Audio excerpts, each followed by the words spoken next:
Assalamualaikum warahmatullahi wabarakatuh. Dengan saya, Sevia Febriana Budiati. Pada video kali ini, saya akan menjelaskan tentang stack.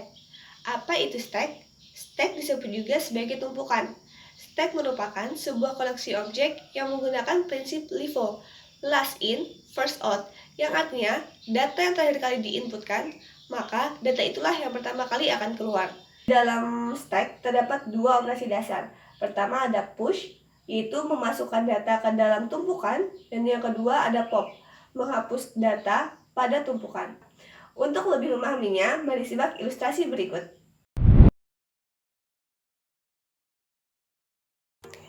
Baiklah, di sini saya akan menjelaskan program mengenai stack. Di sini pada baris pertama terdapat include yourstream. Include yourstream ini merupakan header file yang digunakan untuk menampung inputan dan juga untuk menampilkan outputan yang ada pada program. Untuk inputannya sendiri ditandai dengan cin dan untuk outputannya ditandai dengan code. Selanjutnya pada baris kedua terdapat include conio.h. Include conio.h ini digunakan karena pada program saya menggunakan gauge di bagian akhir program. Jadi untuk menjalankan gauge digunakanlah include conio.h. Nah, untuk gauge itu sendiri fungsinya menghilangkan kalimat yang biasanya muncul di bagian akhir saat proses running. Selanjutnya, pada baris ketiga, di sini terdapat include stdlib.h. Ini juga merupakan suatu header file yang digunakan karena pada program saya menggunakan sistem CLS. Jadi untuk menjalankan sistem CLS, header filenya perlu ditambahi dengan include stdlib.h. Sistem CLS ini sendiri digunakan untuk menghilangkan tampilan sebelumnya saat ingin masuk ke tampilan berikutnya. Kemudian baris keempat ada define max 4. Ini merupakan sebuah penanda atau sebuah batasan untuk tumpukan bahwa tumpukan itu maksimalnya 4. Jadi data yang dapat dimasukkan ke tumpukan itu hanya ada 4 data sesuai dengan jumlah tumpukannya, jadi ada 4 tumpukan. Selanjutnya pada baris ke-6 ada using namespace std. Di sini digunakan sebagai tempat untuk menyajikan perintah dan juga deklarasi yang ada pada program. Selanjutnya pada baris ke-8 sampai ke-12 di sini ada terdapat struktur atau struk dengan nama tumpukan, di mana di dalam ini terdapat dua variabel, yaitu ada variabel atas dengan tipe data integer dan variabel data max yang berupa array dengan tipe datanya integer juga. Lalu terdapat T itu sebagai objek dari struk tumpukannya. Maksudnya untuk memanggil tumpukan ini hanya perlu menuliskan huruf T saja. Kemudian selanjutnya pada baris ke-14 sampai baris ke-17 terdapat prosedur awal. Prosedur awal ini digunakan untuk membuat indeks awal pada tumpukan. Nah, indeks awal pada tumpukan itu nilainya T titik atas sama dengan minus 1. Jadi nilai atau bukan nilai, jadi indeks awal atau posisi awal yang ada pada tumpukan itu dimulai dari minus 1. Kemudian pada baris ke-19 sampai baris ke-25 terdapat fungsi kosong. Fungsi kosong ini digunakan untuk mengecek apakah tumpukan itu kosong atau tidak. Indikator bahwa tumpukan itu bernilai kosong yaitu di sini ada if T titik atas sama dengan minus 1. Jadi jika T titik atas sama dengan minus 1 artinya return 1. Tumpukan itu benar bahwa bernilai kosong. Else jika tidak, jika T titik atas tidak sama dengan minus 1, return 0. Artinya tumpukan itu tidak bernilai kosong. Selanjutnya di baris ke-27 sampai baris ke-33 di sini terdapat fungsi penuh. Fungsi penuh ini juga sama digunakan untuk mengecek apakah tumpukan itu bernilai penuh atau tidak. Indikator bahwa tumpukan itu bernilai penuh yaitu di sini ada if T titik atas sama dengan max dikurang 1. Pada program ini maksimal tumpukannya itu ada 4. Jadi untuk fungsi penuh bernilai return 1 bernilai benar apabila T titik atasnya itu sama dengan 3. Dan di sini juga ada else jika tidak return 0. Artinya jika T titik atasnya tidak sama dengan 3, tumpukannya itu tidak penuh. Selanjutnya, di baris ke-35 sampai baris ke-53 terdapat prosedur input atau prosedur push. Prosedur ini digunakan untuk menginputkan data ke dalam tumpukan. Di sini kita untuk mengetahui jalannya program, kita misalkan menginputkan data 5. Nanti jalannya program seperti ini. Nah, data 5 tadi akan ditangkap oleh prosedur input. Lalu ada sebuah pengkondisian, di sini ada sebuah if. Nah, di sini if kosong sama dengan 1. Artinya, apakah fungsi kosong itu bernilai benar?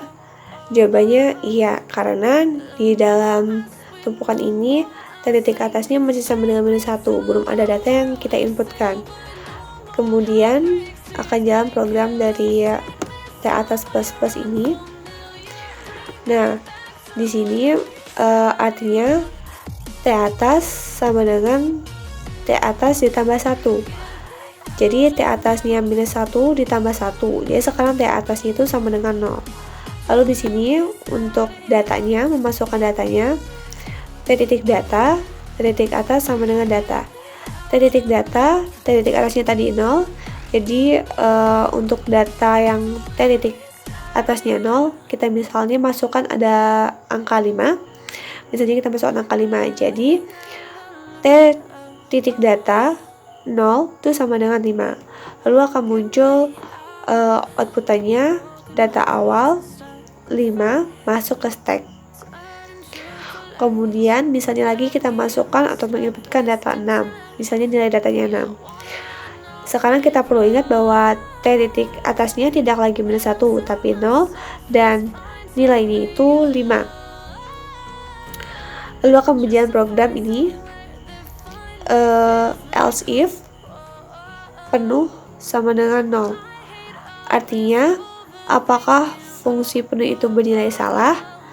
Jadi tumpukannya itu belum penuh, maksudnya seperti itu. Kemudian akan berjalan program sama seperti yang tadi. Di sini tadi untuk jawabannya ya karena T titik atasnya tadi belum 3, jadi belum penuh ya. Gitu. Akan berjalan program sama seperti yang tadi. T titik atas plus artinya T titik atasnya 0 ditambah 1 sama dengan 1. Jadi T titik atasnya sekarang 1 dengan nilai datanya misalnya kita masukkan 6. Lalu akan muncul outputannya, data selanjutnya 6 masuk ke stack.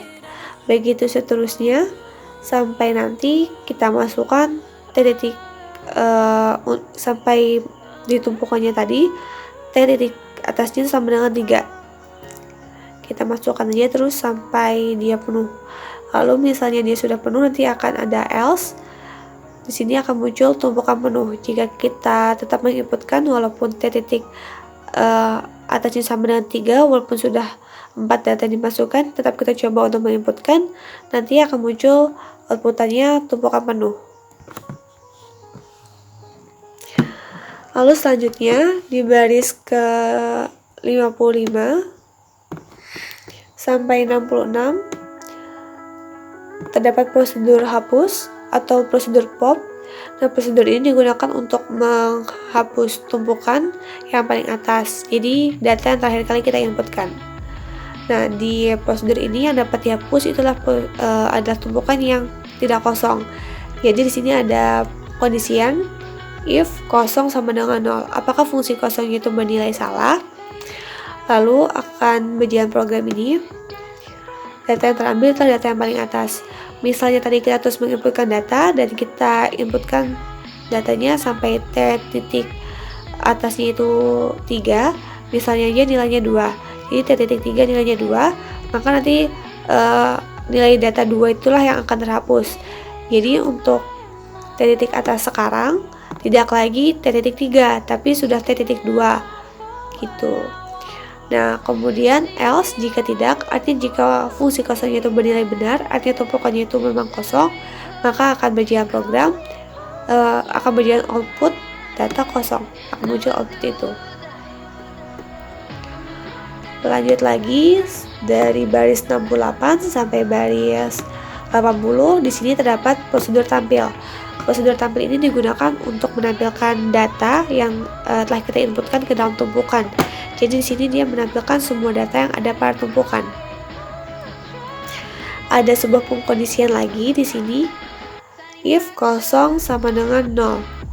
Artinya jika fungsi kosongnya itu kemudian di baris ke 68 sampai 80, di sini terdapat prosedur tampil. Prosedur tampil ini digunakan untuk menampilkan semua data yang telah kita inputkan tadi ke dalam tumpukan. Di sini ada pengkondisian if kosong sama dengan 0. Apakah fungsi kosongnya itu bernilai salah? Jika iya, maka akan muncul data-data yang kita inputkan tadi dalam bentuk perulangan. Ada perulangan di sini for integer i sama dengan t titik atas, i lebih dari sama dengan 0, dan i min. Artinya tumpukan yang akan dimunculkan ini dimulai dari tumpukan yang paling atas sampai tumpukan yang paling bawah. Jadi dari tumpukan yang terakhir diinputkan sampai tumpukan yang pertama kali diinputkan.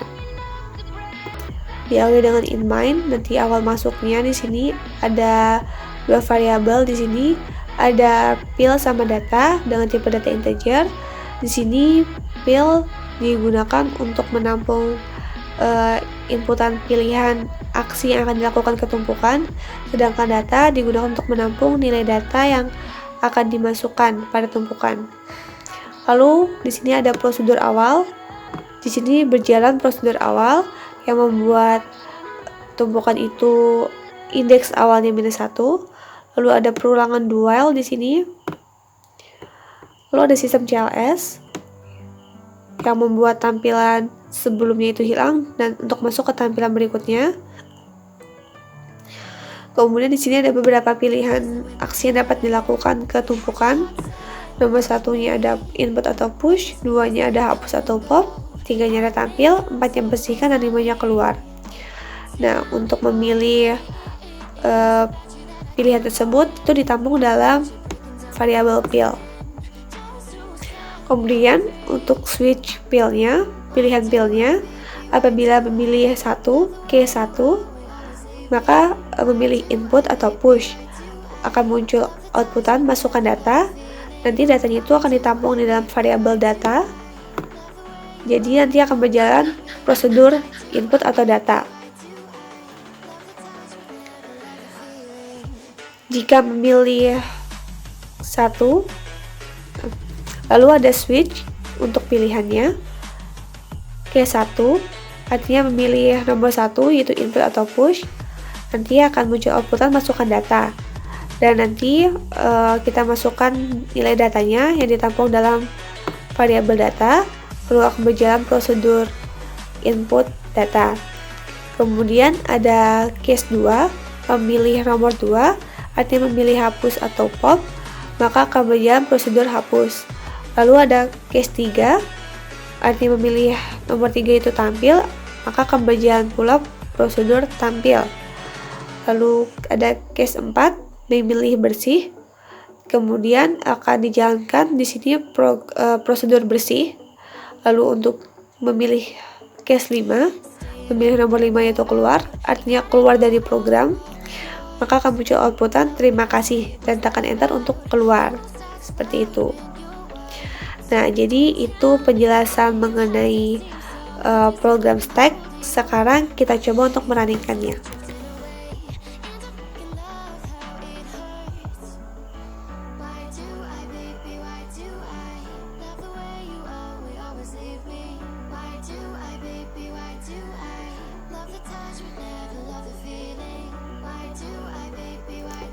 Nah, ini tampilan awal runningannya. Terdapat beberapa pilihan aksi yang dapat dilakukan ke tumpukan. Nomor 1 ada input atau push, 2 ada hapus atau pop, 3 ada tampil, 4 bersihkan, dan 5 keluar. Lalu ada muncul outputan masukkan pilihan. Sekarang kita masukkan pilihannya. Misalnya kita mencoba memilih nomor 1, artinya kita memilih input atau push. Kita masukkan datanya, misalnya kita masukkan data 5. Nah, lalu ada data awal 5 masuk ke stack. Misalnya kita inputkan lagi data, kita memilih lagi nomor 1 untuk menginputkan data. Kita masukkan datanya misalnya 6. Data selanjutnya 6 masuk ke stack.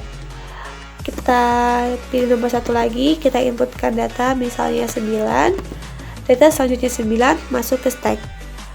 Lalu misalnya kita pilih lagi memilih inputan lagi, pilih nomor 1, masukkan datanya lagi 2. Data selanjutnya 2 masuk ke stack. Ini sudah ada 4 data yang kita masukkan. Artinya sudah mencapai batas maksimal. Tapi kita coba lagi untuk masukkan. Kita pilih lagi nomor 1, kita masukkan data misalnya 3. Maka akan muncul tumpukan penuh. Seperti itu. Sesuai dengan yang ada pada program tadi. Kita misalnya memilih nomor 2, pilih hapus atau pop. Maka data 2 akan diambil, data teratas sudah diambil. Artinya data yang paling atas, data yang terakhir kita inputkan tadi, itulah yang terambil. Kita coba menampilkan, pilih nomor 3.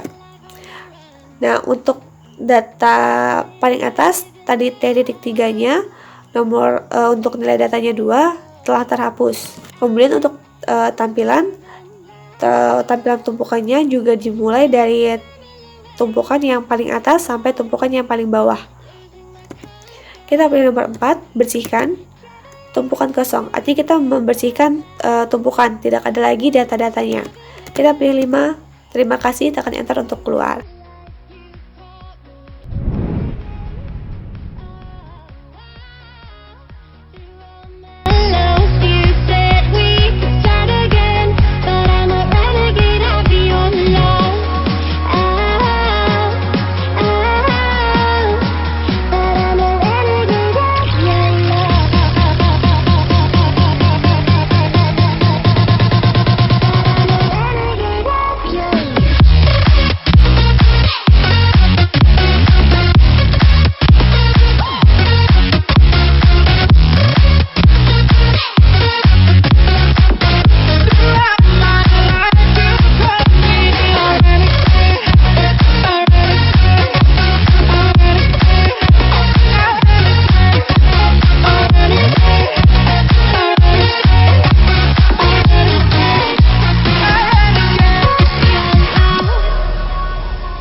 Been on the streets a few months. I'm trying to pick myself up. I may be living alone, but I still believe in love. And although my flaws had dragged me down on the coldest night, I'm still kicking around. And I saw you back before my time was shortened. No, throughout my life you called me a renegade. Oh, throughout my life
itulah tadi penjelasan mengenai konsep stack dan juga contoh program stack. Terima kasih. Assalamualaikum warahmatullahi wabarakatuh.